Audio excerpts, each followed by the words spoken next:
Assalamualaikum warahmatullahi wabarakatuh. Waalaikumsalam warahmatullahi wabarakatuh. Perkenalkan, nama saya Asmi Wudhu dan teman saya Muhammad Warisi. Saya di sini akan mempresentasikan informasi APBN dan APBD Kalimantan.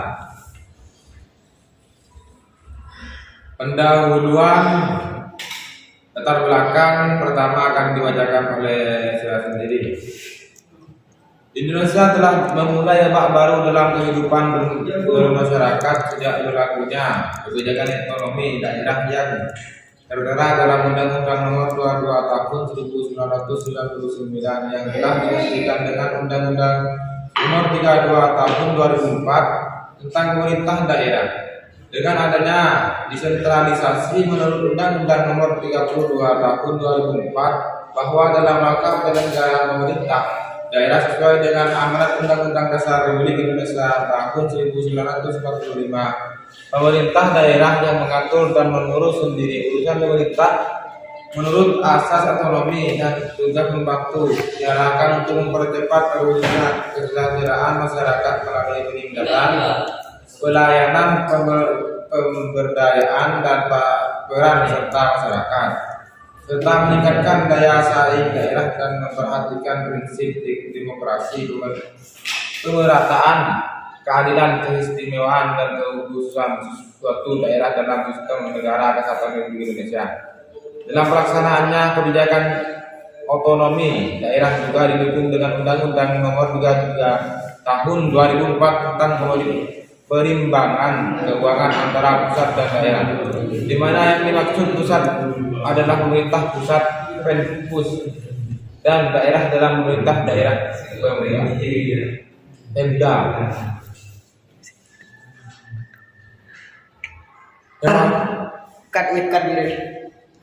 Yang menjelaskan mengenai suatu sistem pembagian keuangan yang adil, proporsional, demokratis, transparan, dan efisiensi dalam rangka pendanaan penyelenggaraan desentralisasi dan dengan mempertimbangkan potensi, kondisi, dan kebutuhan daerah serta besaran pendanaan penyelenggaraan dekonsentrasi dan tugas membantu. Wujud dari pertimbangan keuangan antara pusat dan daerah diwujudkan melalui pertimbangan yang bersumber dari APBN yang memang dialokasikan khusus kepada daerah untuk menyelenggarakan tugas daerah dalam rangka pelaksanaan desentralisasi yang dibiayai atas beban APBD, di mana dana perimbangan terdiri dari dana alokasi umum DAU, dana alokasi khusus DAK, dan dana bagi hasil pajak bukan pajak dari sumber daya alam.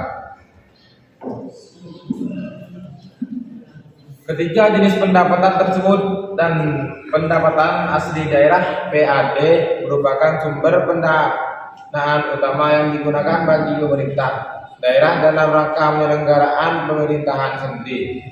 Dana bagi hasil berperan sebagai penyeimbang fiskal antar pusat dan daerah dari pajak yang dibagi. DAU berperan sebagai pemerata fiskal antar daerah.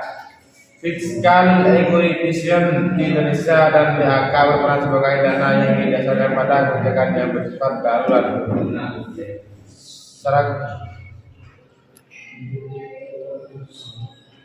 Lanjut bab 2 pembahasan yang akan dibacakan oleh rekan saya yaitu Pak Al-Farisi. Bab 2 pembahasan. Samarinda Wakil Gubernur Kaltim mengatakan Pemprov Kaltim bersusun.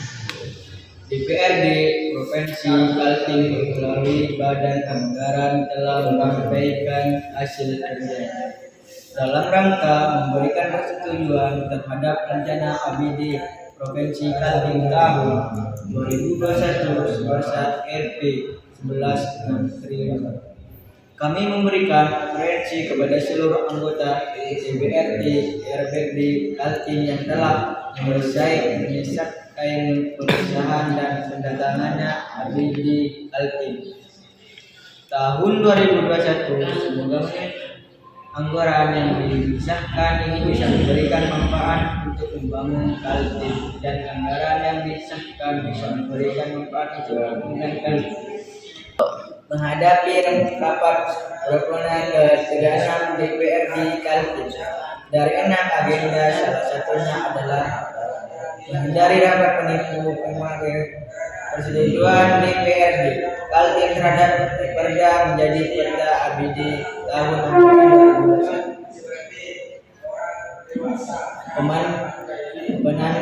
Penandatangan persetujuan ABD tahun anggaran 2021 antara DPRD Kaltim dengan Gubernur Kaltim yang digelar di gedung di lantai 2 DPR Kaltim Senin 14 2020. Adi Mulyani menambahkan rangkaian penyusunan pembahasan hingga persetujuan rencana ABD tahun anggaran 2021 telah dilakukan. Saya percaya bahwa kerjasama pemerintah Pemprov Kaltim dan DPR Provinsi Kaltim yang telah terjalin baik selama ini dapat memberikan momentum kemampuan dan merupakan modal dasar kita bersama untuk mengatasi hambatan dalam melaksanakan tugas-tugas pemerintah dan pembangunan. Untuk itu saya memberikan apresiasi kepada pimpinan Dewan dan segenap anggota Dewan Provinsi Kaltim yang bernama dengan tim anggaran pemerintah daerah dapat menyetujui bersama rencana ABD tahun anggaran 2021 tandasnya. Adi Mulyani menambahkan ABD tahun 2001 tersebut nantinya akan difokuskan untuk dunia, kesehatan dan pendidikan, di mana kedua hal tersebut menjadi faktor serius yang harus dianggap ditangani. ABD Kaltim tahun 2021 sebesar Rp 11 triliun dengan rincian penetapan dan direncanakan sebesar Rp 958 triliun yang terdiri dapat pendapatan asli daerah PAD sebesar Rp 539 triliun, pendapatan transfer sebesar Rp 418 triliun, dan lain-lain pendapatan daerah yang sah sebesar Rp 12,27 miliar. Kemudian belanja daerah sebesar Rp 11,61 triliun yang direncanakan untuk belanja terdiri dari belanja operasional, belanja modal, belanja tidak terduga, dan belanja transfer, serta biaya daerah. Provinsi Kaltim memaksikan menerima pembiayaan silva sebesar Rp 2,2 triliun dan pengeluaran pembiayaan untuk penyataan modal sebesar Rp 365 miliar tanpa hadir dalam rapat paripurna ke-39 DPRD Kaltim secara daring dan luring. Ketua dan anggota DPRD Kaltim, asisten pemerintah Adli Askra, asisten administrasi umum, kepala DPR serta kepala operasi terkait serta undangan lain. Rias, Humas Pol Kaltim.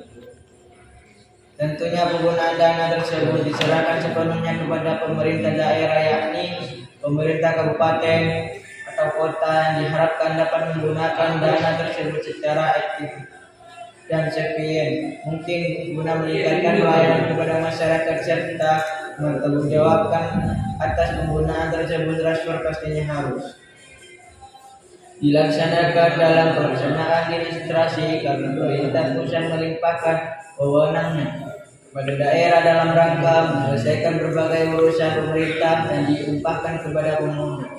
Namun hal ini akan mengakibatkan adanya peningkatan pengeluaran 3 daerah dalam melaksanakan wewenangnya lebih banyak dibandingkan sebelum melakukan otonomi daerah. Namun pada transfer dari pemerintah pusat merupakan DO oleh daerah Kalimantan. Oke, presentasi hari ini Berlebihnya mohon dimaafkan kalau ada ucapan yang tidak menyinggung kalian semua, mohon dimaafkan.